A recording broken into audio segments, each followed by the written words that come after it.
வணக்கம் மாணவர்களே. 7ஆம் வகுப்பு அறிவியல்ல நம்ம 2வது அலகு பார்த்துட்டு இருக்கோம் அப்படிதானே? மின்னோட்டம், மின்னோட்டவியல் அதெல்லாம். ஸோ போன கிளாஸ்ல எலக்ட்ரிக் சர்க்யூட்ஸ் அதோடைய சிமுலேஷன் பார்த்தோம். எலக்ட்ரிக் சர்க்யூட்னா எவ்வளோ இம்பார்ட்டன்ட். அதில் பார்த்தீங்கன்னா சீரியஸ் சர்க்யூட், பேரலல் சர்க்யூட், அதாவது பக்க இணைப்பு, தொடர் இணைப்பு, அந்த இணைப்புலாம் நம்ம பார்த்தோம். பட் அந்த இது ஆக்சுவலி பார்த்தீங்கன்னா உங்களுக்கு 12th வரைக்கும் வரும்.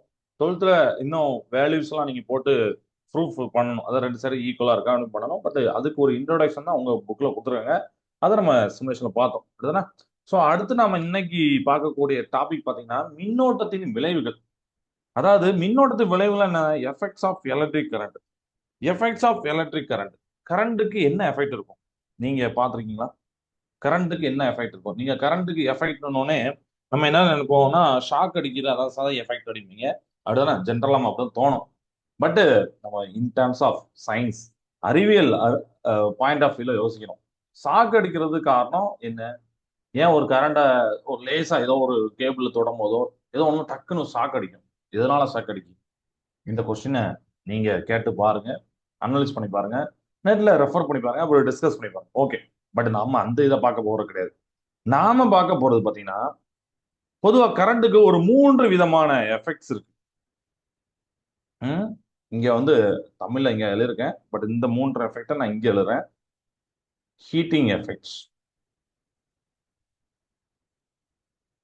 சரியா? ரெண்டாவது பாத்தீங்கன்னா மேக்னெட்டிக் எஃபெக்ட்ஸ். தமிழ்ல சொல்றேன், இங்கிலீஷ்ல எழுதிக்கிறேன். Magnetic effect.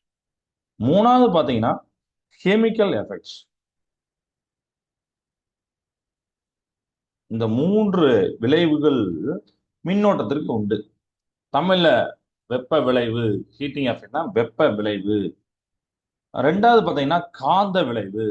மூணாவது பாத்தீங்கன்னா வேதி விளைவு. இந்த 3 எண்ணம் இருக்கு.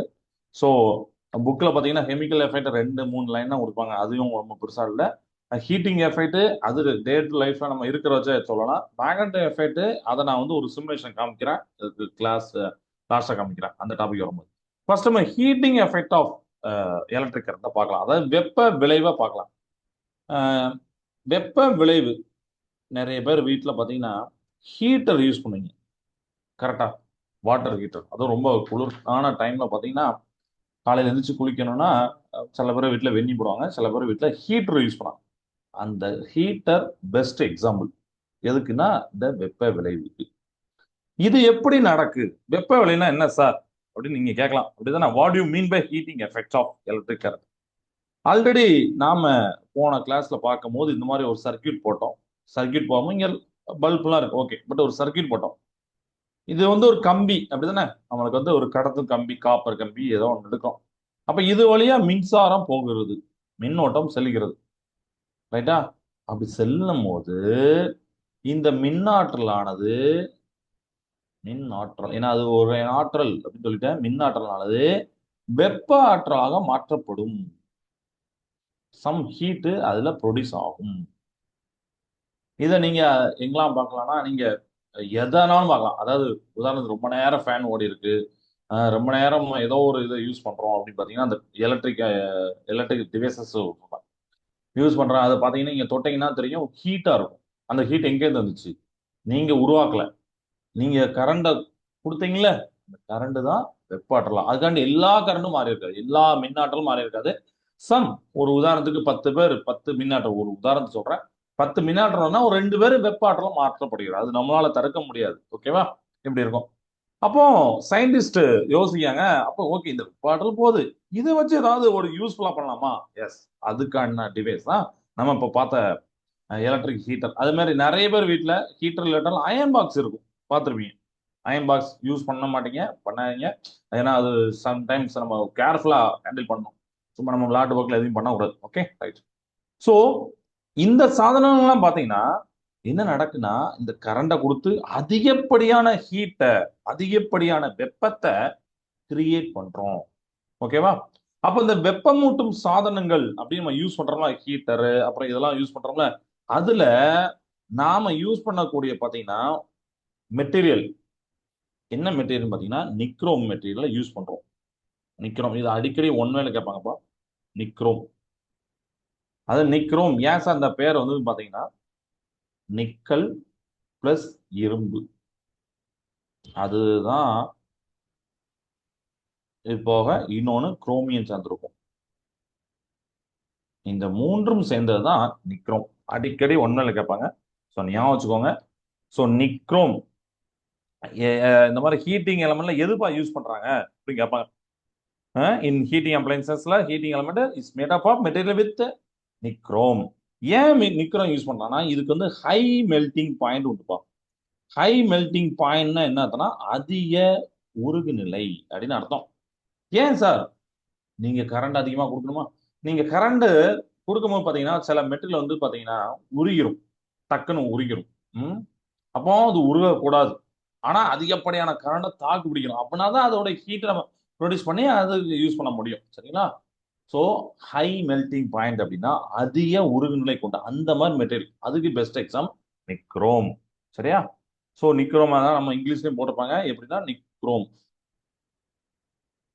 என்னது, நிக்கல் பிளஸ் அயான், இரும்புன அயான் பிளஸ் என்னதுன்னா குரோமியம், இதெல்லாம் சேர்ந்தது தான் நமக்கு பாத்தீங்கன்னா நிக்கல், நிக்ரோம். சரியா?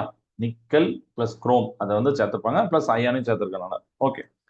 ஸோ இது வந்து இப்போ புரிஞ்சுது உங்களுக்கு, வெப்ப விளைவுனா என்னன்னு தெரிஞ்சு போச்சு.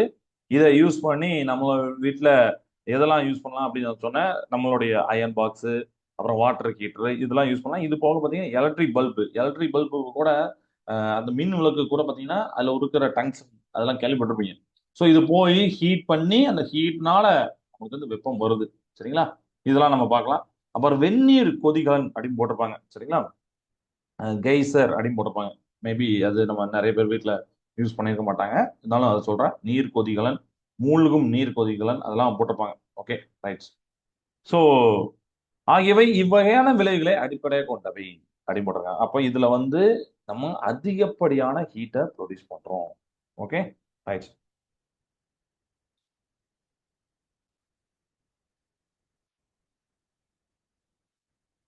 சரி, இப்போ இந்த ஹீட் எதெல்லாம் சார் டிபெண்ட் பண்ணி இருக்கும் அப்படின்னு பாத்தீங்கன்னா, ஃபர்ஸ்ட் நீங்க கொடுக்கக்கூடிய கரண்ட், மின் நோட்டம் எவ்வளவு ஆனா குடிக்கிறீங்க, எந்தெந்த ஃபேக்டர்லாம் அஃபெக்ட் ஆகுது.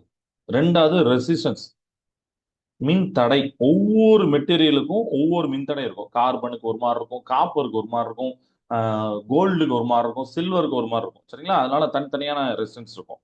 அது அப்புறம் எவ்வளவு நேரம் நீங்க கொடுக்குறீங்க அப்படிங்கிறது இருக்கு. டைம். இதை புரிஞ்சுக்கலாம் நம்ம எப்படின்னா, இப்போ நீங்க வாட்டர் ஹீட்டர் யூஸ் பண்றீங்க அப்படின்னா 5 நிமிஷத்துல நீங்க அதை ஆஃப் பண்ணிட்டு தண்ணியை பார்க்குறீங்க, ஒரு விதமான சூடு இருக்கும்.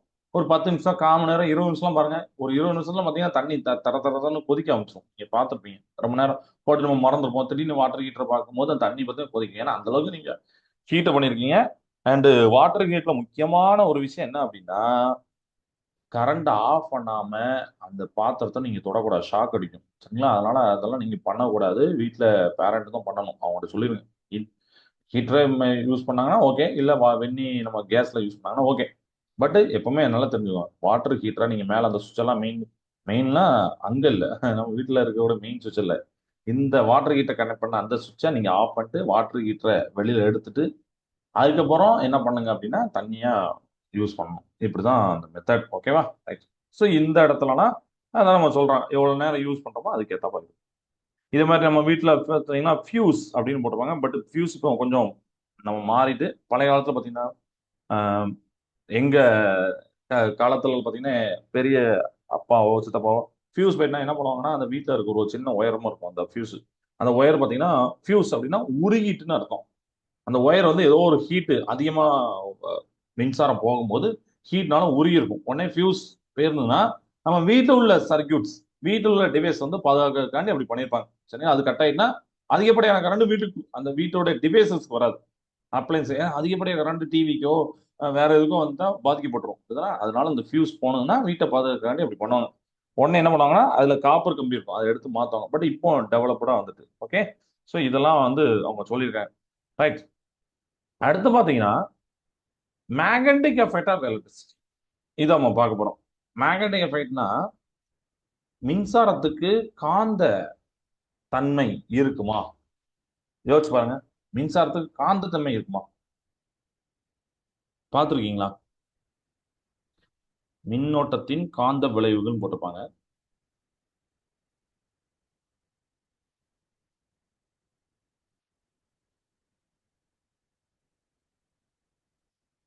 ஹீட்டிங் எஃபெக்ட் டே டு லைஃபை இப்போ நீங்க அதை படிச்சனால டே டு லைஃபை பார்த்துருக்காம பார்த்துருக்கோம் அப்படின்னு சொல்லலாம். காந்த விளைவு எங்கேயா பார்த்துருக்கீங்களா? 1819 பார்த்தீங்கன்னா ஒரு சயின்டிஸ்ட் ஹான்ஸ் கிறிஸ்டியன் அவர் வந்து பார்த்தீங்கன்னா மின்னோட்டத்தோடைய காந்த விளைவை விளக்குனார். அவர் என்ன பண்ணாருன்னா இந்த இதே மாதிரி ஒயர்ல கரண்ட் பாஸ் ஆகும்போது ஜஸ்ட் அந்த டேபிள்ல ஒரு இடத்துல காம்பஸ் இருந்துச்சு. இவர் ஒரு ஒயர்ல கரண்ட்டை பாஸ் பண்றாரு. கரண்ட்டை பாஸ் பண்ணா அந்த காம்பஸ் வந்து பாத்தீங்கன்னா நீடில் ஆட ஆரம்பிச்சு. நான் காம்பஸ் காமிச்சிருப்பேன் உங்களுக்கு இதுல காந்தம் காமிக்கிற போது சரியா. அப்போ அந்த காம்பஸ்ல ஆட ஆரம்பிச்சு. இது எப்படி ஆணுச்சு? ஏன் ஆணுச்சு? ஏன்னா காந்தம் தன்மை இருந்தா மட்டும்தான் காம்பஸ் அந்த முள்ளு வந்து பாத்தீங்கன்னா மேலே கீழே ஆடும்.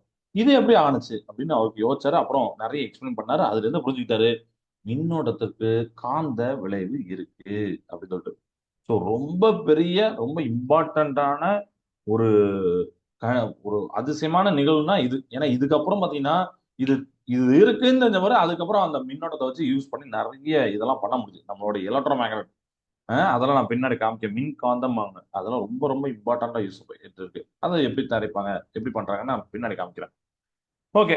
ஸோ இப்போ இதுல வந்து magnetic effects of electric current வந்து இருக்கு. Magnetic effect of electric current அப்படின்னு என்னத்தனா மின்னோட்டத்துக்கு காந்தத்தன்மை வருது, காந்த பண்பு இருக்கு. அப்ப மின்னோட்டங்களின் காந்த பண்பு வலிமையான மின்காந்தங்களை உருவாக்க பயன்படுகிறது.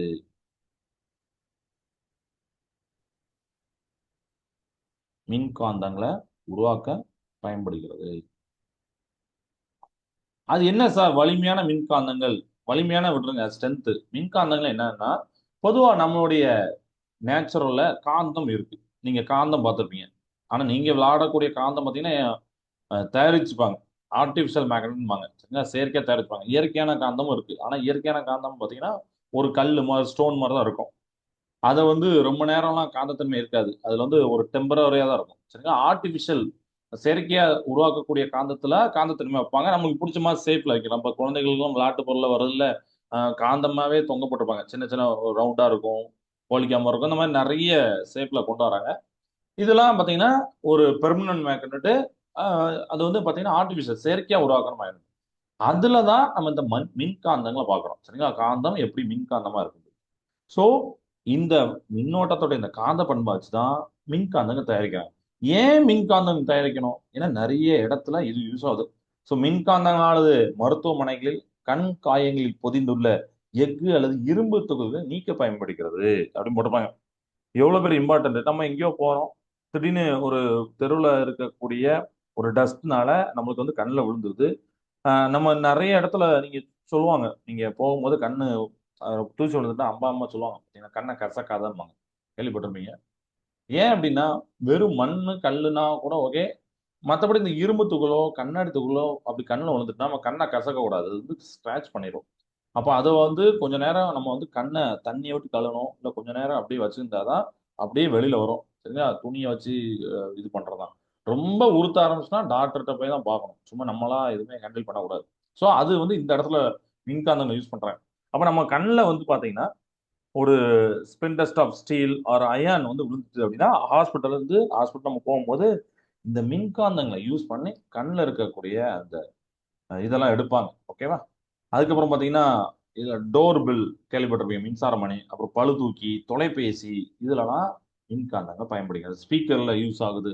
நம்ம ஸ்பீக்கர் எல்லாருமே யூஸ் பண்ணுவோம். அப்படின்னா ஏதோ ஒரு கம்ப்யூட்டர் பக்கத்துலயோ டிவி பக்கத்துலயோ யூஸ் பண்ணுவோம். அதுலலாம் பாத்தீங்கன்னா மின்காந்தங்கள் யூஸ் ஆகும். ஸோ இதெல்லாம் வந்து இதோடைய எக்ஸாம்பிள். ஓகேவா? இப்போ உங்களுக்கு magnetic effect of electric current எப்படிங்கிறது புரிஞ்சிருக்கு. ஸோ இதுல வந்து டெலிஃபோன் அப்படின்னு சொல்றாங்களா சார், அங்க எப்படி சார் யூஸ் ஆகுது அப்படிங்கிறத பார்க்கலாமா?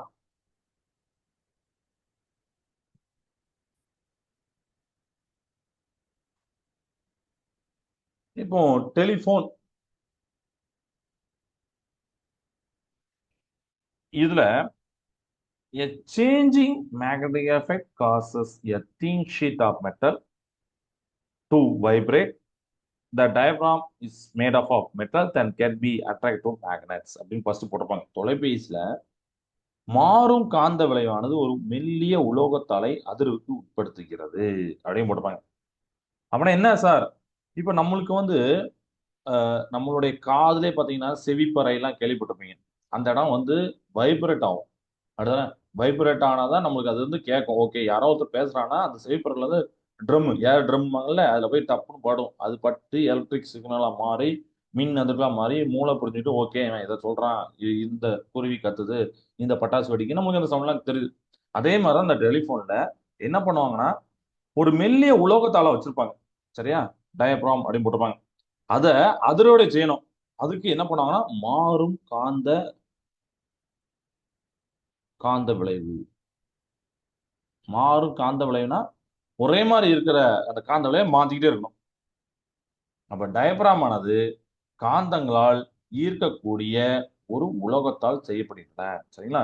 டயப்ராம் செய்யறோம்னா ஒரு சின்ன ஷீட் சொல்றோம்னா அது வந்து அந்த மேக்னட்டால ஈர்க்கப்படக்கூடிய ஒரு மெட்டலால செய்யணும்.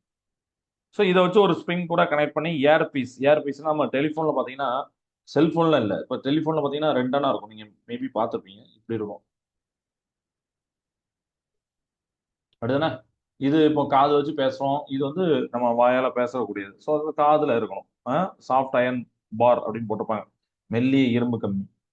அப்போ இந்த டயப்ராம் ஆனது மின்காந்தத்தால் ஈர்க்கப்படுகிறது. மறுமுனையில் உள்ள நபர் பேசும்போது அவரோட குரலானது மின்சுற்றுல பாயும் மின்னோட்டத்தை மாற்றம் முறை செய்கிறது. இந்த மாற்றம் கேட்பானில் உள்ள டயப்ராமை அதிர்வு செய்து ஒலியை உண்டாக்கிறது. அதனால நம்ம கேட்கும். சரியா?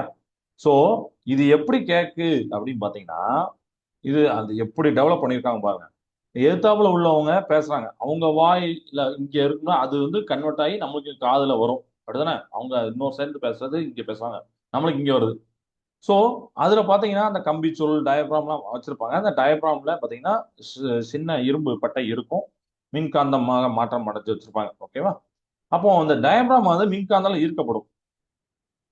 பக்கத்துல நம்ம ஃப்ரெண்டு ரிலேட்டிவ் யாரோ ஒருத்தர் பேசுறாரு அப்படின்னா இந்த மின் சுற்றுல பாயக்கூடிய மின்னோட்டத்தை மாற்று. இதை ரொம்ப டீப்பா கொடுக்கல, ஜஸ்ட் இந்த படத்தை மட்டும் போட்டுட்டு அவங்க சொல்லியிருப்பாங்க. அதுல கரண்ட் பாஸ் அதெல்லாம் காமிச்சிருப்பாங்க. அடுத்துனா மாற்ற முறை செய்கிறது. இந்த மாற்றம் கேட்பானில் உள்ள டயப்ராமை அதிர்வு செய்து நம்மளுக்கு ஒளியை உருவாக்கிறது. As the person on the other end of the line speaks, his voice causes the current in that circuit.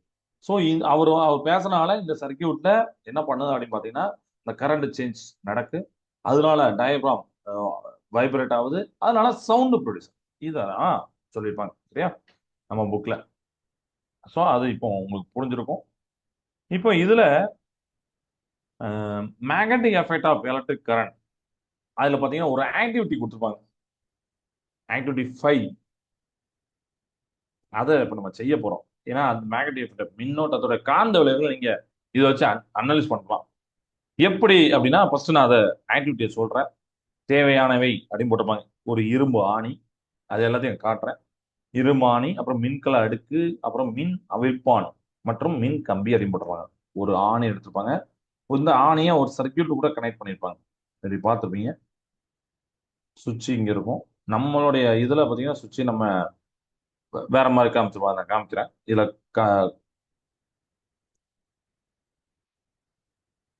பாத்தீங்கன்னா கனெக்ட் பண்ணியிருப்பாங்க. இந்த இதை சுத்தி இருப்பாங்க.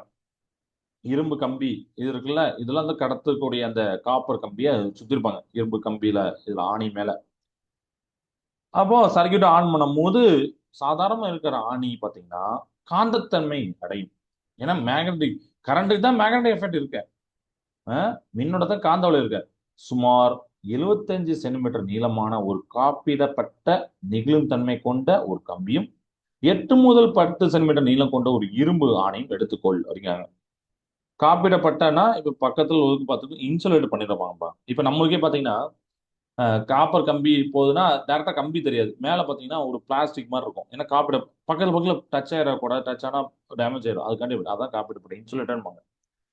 So 75 centimetre long piece of insulator flexible wire எடுக்கிறாங்க. அப்புறம் அயன் எடுக்கிறாங்க. 8 to 10 சென்டிமீட்டர் இருக்கு.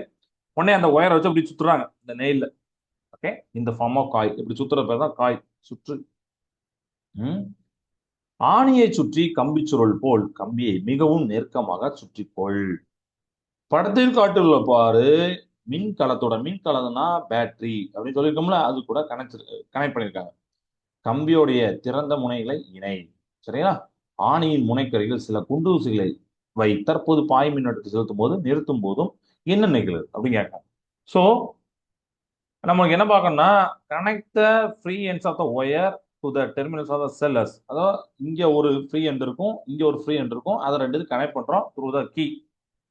அப்போ நான் இதை ஆன் பண்றேன், ஆஃப் பண்றேன். அப்போ கரண்ட் சர்க்கியூட்ல ஒர்க் ஆகுது. ஸோ ஒர்க் ஆனாலும் என்னதான் நடக்குது? When the switch is kept on, the position the pin starts to cling to the end of the nail அப்படின்னு சொல்லிப்பாங்க. அதாவது இதுல கரண்ட் பாஸ் ஆகும்போது நீங்க கீழே குண்டூசி காமிச்சீங்கன்னா போய் ஒட்டிக்கிடும். அதையும் நீங்க பார்ப்பீங்க. மின்சார மூடிய நிலையில் இருக்கும்போது மின்சாரம் பாய்கிறது, ஆணியுடைய முனைகள்ல குண்டூசிகள் ஒட்டிக்கொள்ள ஆரம்பிக்கும். மின்சாவி திறந்த நிலையில் இருந்தா மின்னோட்டம் பாய்வது நிறுத்தப்படும். அப்படிதான் மின்சாரம் ஸ்டாப் ஆகும். கரண்ட் கம்பி சொல் காந்தத்தன்மை இழந்து விடும். அப்போ காம்பி இந்த இத குண்டூசியை விட்டுரும். மின்னோட்ட பாயும் திசையை பொறுத்து கம்பிச்சூலோட இரு முனைகளும் மின் முனைகளும் மாற்றமடையும் அப்படின்னு சொல்லிப்பாங்க. ஓகேவா? The polarities of both ends of the coil changes according to the direction of electric current. So electric current எங்க பாஸ் ஆகுது, இப்படி பாஸ் ஆகுதா இல்லை இப்படி பாஸ் ஆகுதா அப்படின்னு பேட்டரி சேஞ்ச் பண்ணிடும். அதை வச்சு அதோடைய எண்டு போலாரிட்டினா நம்ம அந்த திசையுமாங்க, அந்த திசையை மாத்திக்கலாம் அப்படிப்பாங்க. இதை தான் அந்த ஆக்டிவிட்டி 5ல கொடுத்துருப்பாங்க. பட் அதை நம்ம செஞ்சு பார்க்கலாம், ரொம்ப இன்ட்ரெஸ்டிங்கா தெரியும். ஸோ காட்டுறேன், ஸ்க்ரீனை காட்டுறேன்.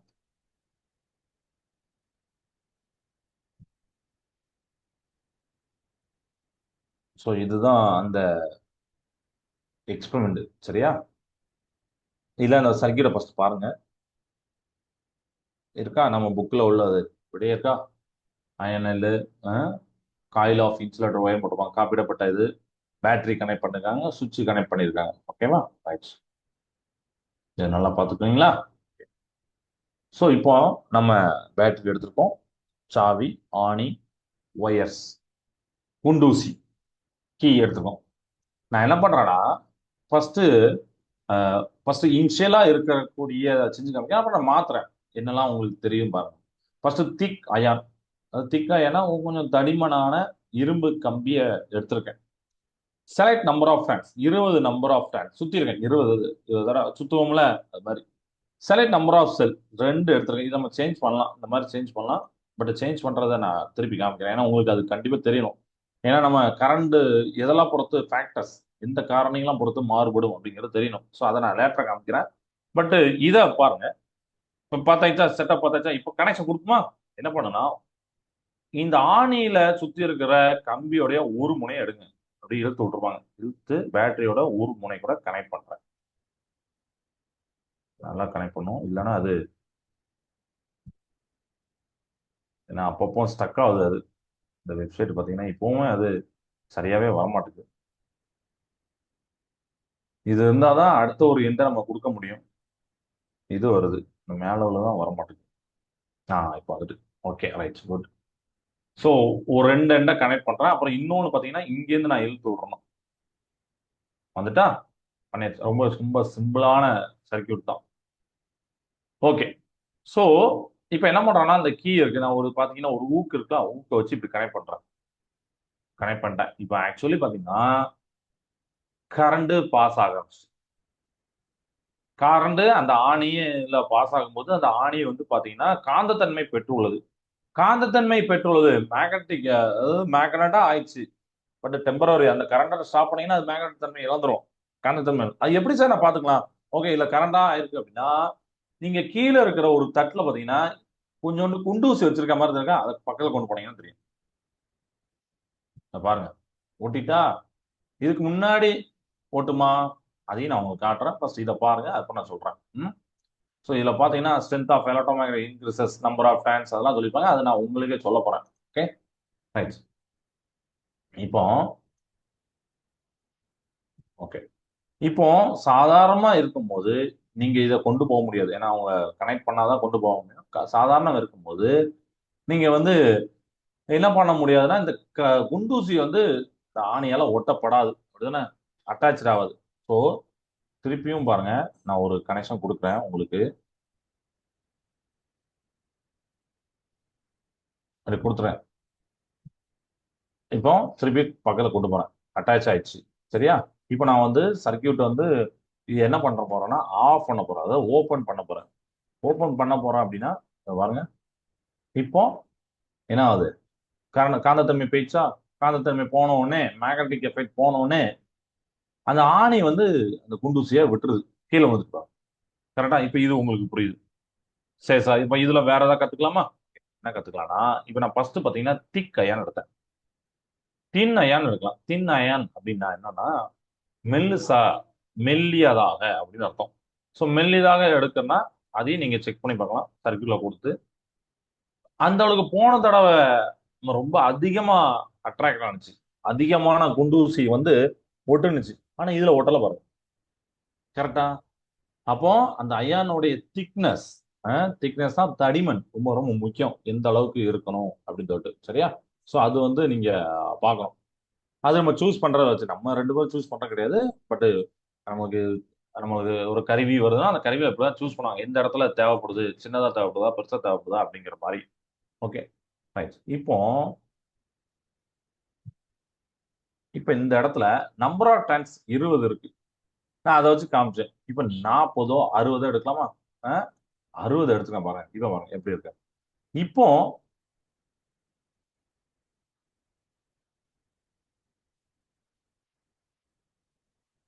சில டைம்ல அந்த வெப்சைட் வந்து பாத்தீங்கன்னா கொஞ்சம் இதாக தான் வரும். ம்,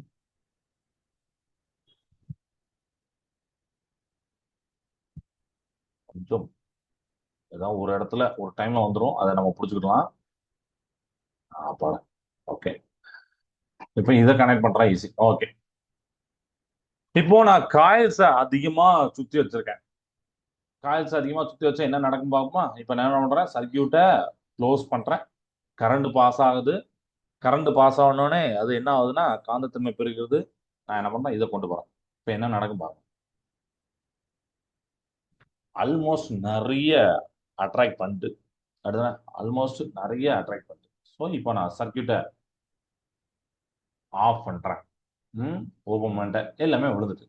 இப்போ இதுலயே பாத்தீங்கன்னா நம்பர் ஆஃப் செல்ஸ் நான் கூட்டி காமிக்கிறேன் உங்களுக்கு. ம், நான் ரெண்டே ரெண்டு செல் வச்சிருந்தேன். இப்போ நிறைய செல் மூன்றோ நாலோ நீங்க வந்து பார்க்கலாம். ஃபர்ஸ்ட் நான் 3 வைக்கிறேன். எப்படி இருக்கு? ஸோ சர்க்கியூட் ஆன் பண்றேன். பாருங்க எவ்வளவு. ஆனா அந்த நீங்க அந்த குண்டூசியை மட்டும் பார்த்தே இருங்க. சரியா? இப்போ ஆஃப் பண்றேன். இப்போ 4 வைக்கிறேன். சரியா? 4 வைக்கிறேன். இப்போ சர்க்கியூட்டை ஆன் பண்றேன். பாருங்க இன்னும் அதிகமா இதாக்கி. பட் இதுல வந்து நம்ம பார்க்கும்போது ரொம்ப மைன்யூட்டா தெரியாது. 10 குண்டூசியோ 12 குண்டூசியோ தெரியாது. பட் ஒரு அனலைஸ் பண்ணிக்கலாம். கொஞ்சம் அதிகமா பண்ற மாதிரி ஒரு டென்சிட்டி மாதிரி தெரியுது பாருங்க. கொஞ்சம் அதிகமா அட்ராக்ட் ஆன மாதிரி தெரியுதா? ரைட். அடுத்து இப்போ செல்ஸை நான் வந்து 5 செல்ஸா வைக்கிறேன். ஃபுல் செல்ல வச்சுட்டேன். கிட்டத்தட்ட கம்மியான இதுதான் இருக்கு. அதானே? இதெல்லாம் வந்தோம். ஸோ இதுலயுமே பாத்தீங்கன்னா இப்போ ஏன் சார் இன்னும் ரொம்ப அட்ராக்ட் ஆகல அப்படின்னு நீங்க நினைக்கலாம். ஏன்னா நான் எடுத்திருக்கு பாத்தீங்கன்னா திக் அயான் அப்படிதானே? ஸோ இதை நம்ம சேஞ்ச் பண்ணலாம். எவ்வளவு நம்பர் ஆஃப் டைம்ஸ் சேஞ்ச் பண்ணலாம், எல்லாமே இருக்கு. ஸோ எல்லாமே வரணும் அப்படின்னு அவசியம் இல்லை. அதுக்கு வர்றதுக்கு ஏற்றாப்புல நம்ம பண்ணலாம். பட் இந்த இடத்துல நாம பார்க்கக்கூடியது என்ன அப்படின்னா இது இந்த கரண்ட்டை பாஸ் பண்ணும்போது என்ன நடக்கு, ஒரு எலக்ட்ரோ மேக்னெட். ஏன்னா மேக்னெட்டிக் எஃபெக்ட் தான் நம்ம படிச்சுட்டு இருக்கோம். கரண்டோடைய காந்தத்தன்மை படிக்கும். அதை புரிஞ்சுக்கிட்டாலே இந்த சுமேஷன். ஸோ நீங்க இப்போ பிளாஸ்டிக்கா மாத்தலாம். பிளாஸ்டிக்கா மாத்துறோம் அப்படின்னா நான் சில நம்பர் ஆஃப் டைம்ஸ் பார்த்தேன். 60 எடுத்தேன். நம்பர் ஆஃப் செல்ஸ் பார்த்தீங்கன்னா 5 எடுத்தேன். சர்க்கியூட் ஆன் பண்ணுமா? இப்ப பாருங்க என்ன நடக்கும் பாருங்க. என்ன நடந்திருக்கு? ரெண்டோ மூணோ தான் ஒட்டி இருக்கு. ஏன்னா இதுல சொல்லிப்பாங்க the strength of electromagnetic increases when, அதாவது நீங்க வந்து இப்ப மின்காந்தம்னா எலக்ட்ரோ மேக்னட், இது எப்பெல்லாம் இன்க்ரீஸ் ஆகுது? Number of turns wire increases. நீங்க 20 வைக்கிறீங்க, 40 வைக்கிறீங்கன்னா 60 வைக்கிறீங்க, அதுக்கேற்றாலும் இன்க்ரீஸ் ஆகும். நல்லா ஞாபகம் வச்சுக்கோங்க அந்த பாயிண்ட. உங்களுக்கு ஹையர் கிளாஸ் 12th வரைக்கும் வரும். ஓகேவா? ரெண்டாவது பாயிண்ட் நம்பர் ஆஃப் எலக்ட்ரிக் செல் இந்த சர்க்கியூட் இன்க்ரீசஸ். நான் ஃபர்ஸ்ட் ஒரு செல்ல வச்சு காமிச்சேன், அப்புறம் 2 3 செல்ல வச்சு காமிச்சேன். ஃபர்ஸ்ட் நம்ம 2 செல் வச்சோம், அப்புறம் 3 செல் வச்சோம், அப்புறம் 5 செல் வச்சோம். ஸோ இதுல பாத்தீங்கன்னா அந்த செல்லுக்கு ஏத்தாப்புல கொஞ்சம் அதிகமா அந்த எலக்ட்ரோமேக்னெட் காந்தத்தன்மை இருந்தது பாத்தீங்களா. And iron bolt use is core of electromagnet instead of plastic. நீங்க இப்ப நான் லாஸ்டா வச்சது பிளாஸ்டிக், அதனால சொன்னேன் அந்த பிளாஸ்டிக் நம்ம என்ன கத்துக்கிட்டோம் பாத்தீங்கன்னா, பிளாஸ்டிக்ல ரொம்ப கம்மியான இதுதான் ஒட்டி இருக்கு. ஆனா அதே இடத்துல நீங்க வந்து அயான் நம்ம இரும்பு கம்பி எடுத்தீங்கன்னா இந்த எலக்ட்ரோமேக்னெட் இன்க்ரீஸ் ஆகுது, மின்காந்தம் அதிகமாகுது. அப்போ நீங்க மின்காந்தம் தயாரிக்கிறதுக்கு ஒரு இரும்பு சிறந்த இது, சரிங்களா. அதே மாதிரி ஸ்டீல், ஸ்டீல்னா என்ன ஞாபகம் வச்சு பாருங்க, ஸ்டீல்னா என்ன சொல்லுவோம் நம்ம. ம் ஓகே. அப்புறம் பாத்தீங்கன்னா thickness of iron bolt increases stronger electromagnet attracts more nails அப்படின்னு போட்டுப்பாங்க. திக்னஸ்னா நம்ம தடிமன். அயன் போல்ட் எப்படி இருக்கு, சின்னதா இருக்கா பெருசா இருக்கா அப்படின்னு நம்ம பார்த்தோம். மெல்லிசா இருக்கா தடிமனா இருக்கான்னு சொல்லிட்டு இப்போ நம்மளுக்கு பாக்குறது தடிமன் தான். மெல்லிசா இருக்க காமிச்சோம் அப்படின்னா, மெல்லிசா இருந்தோம்னா அதுக்கு ஏத்தப்பல இருக்கும். அந்த அளவுக்கு அட்ராக்ட் பண்ணல பாத்தீங்களா, நம்ம பார்த்தோம். So thickness of iron bolt increases, so stronger electromagnet attracts more nails. அப்போ அதிகமான இரும்பு கம்பி மோர் நெயில்ஸை வந்து அட்ராக்ட் பண்ணுங்கன்னா அதுல மின்காந்த தன்மை அதிகமா இருக்கு அப்படிங்கிறத நம்ம தெரிஞ்சுக்கலாம். ஓகேவா. அப்ப இது புரிஞ்சிருச்சா, எலக்ட்ரோ மேக்னெட் இதோடைய கான்செப்ட் என்னன்னு புரிஞ்சுதா. ஓகே, நல்லா பார்த்து வச்சிங்களா, ரைட். ஸோ லாஸ்டா பாத்தீங்கன்னா கெமிக்கல் எஃபெக்ட்ஸ் ஆஃப் எலக்ட்ரிசிட்டி அப்படின்னு சொல்லியிருப்பாங்க. பட் அதுல பாத்தீங்கன்னா ஒரு 3 லைன் தான் இருக்கும். பட் என்னன்னு லேசா சொல்ல, ஏன்னா நீங்க ஹையர் கிளாஸ் படிக்க போறீங்க, அதனால அவங்க 2 லைன் தான் சொல்லிப்பாங்க. Chemical reaction happens when electricity passes through various conducting liquids. This is known as chemical effects of electricity அப்படின்னு போட்டிருப்பாங்க, சரிங்களா. அதாவது மின்னோட்டத்தின் வேதி விளைவு அப்படின்னா என்னன்னா,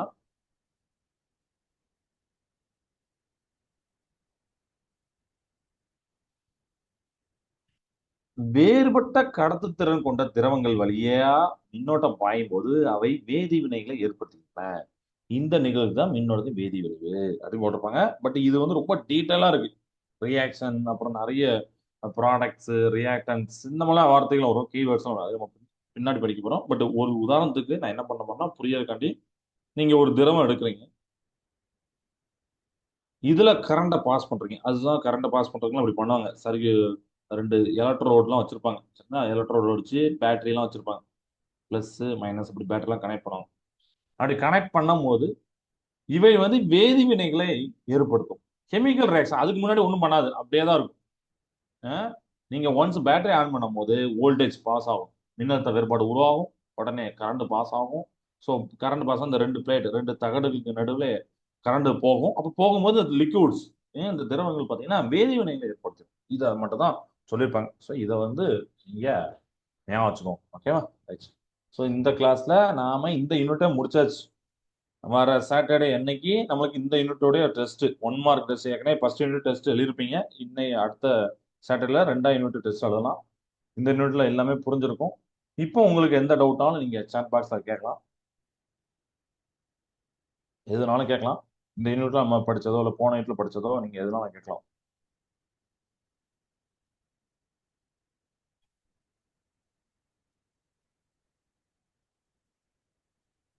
எதுவும் டவுட் இருக்கா?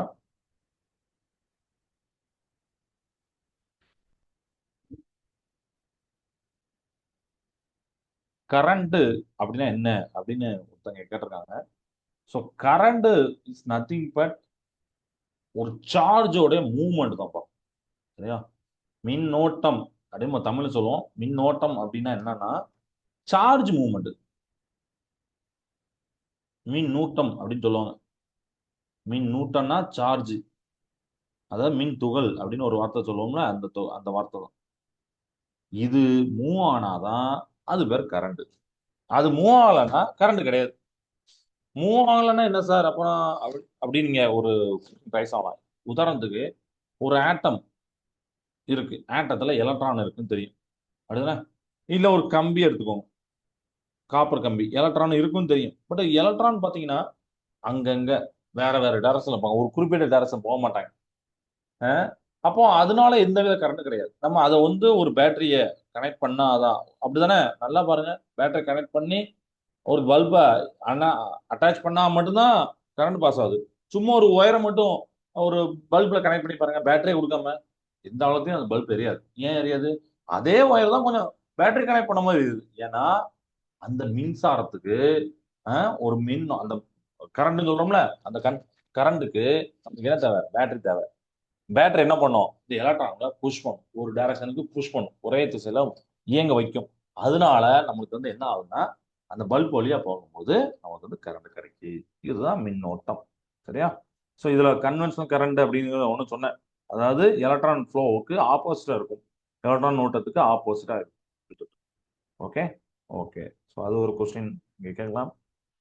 So flow of electric charge through the conductor அப்படிங்கிறத சிம்பிளா ஞாபகம் வச்சுக்கோங்க. இதோட யூனிட் பார்த்தீங்கன்னா ஆம்பியர் பாங்க. ஸோ 50 ஆம்பியர், 50 ஆம்பியர், இப்போ ஏ போட்டிருப்பாங்க, ஆம்பியர்னு வாசிக்கணும்.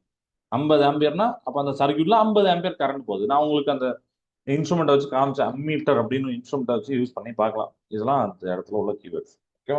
நைஸ். ஸோ ஓகே, இது வரைக்கும் போதுமா? மீதி உள்ளதை நம்ம அடுத்த கிளாஸ் பார்க்கலாம். அடுத்த கிளாஸ்ல நீங்க எதனாலும் டவுட்னாலும் படிச்சுட்டு வந்து அடுத்த கிளாஸ்ல கூட சேட் பாக்ஸ்ல கேளுங்க. அந்த டவுட்டை நான் கிளியர் பண்றேன். இன்னைக்கு நடத்தினா போய் வீட்டில் ரீட் பண்ணி பார்த்தீங்கன்னா ஏதாவது டவுட் வந்ததுன்னா கேளுங்க. ஓகே. ஸோ வாழ்க பாரதம், வெல்க தமிழகம். நன்றி, வணக்கம்.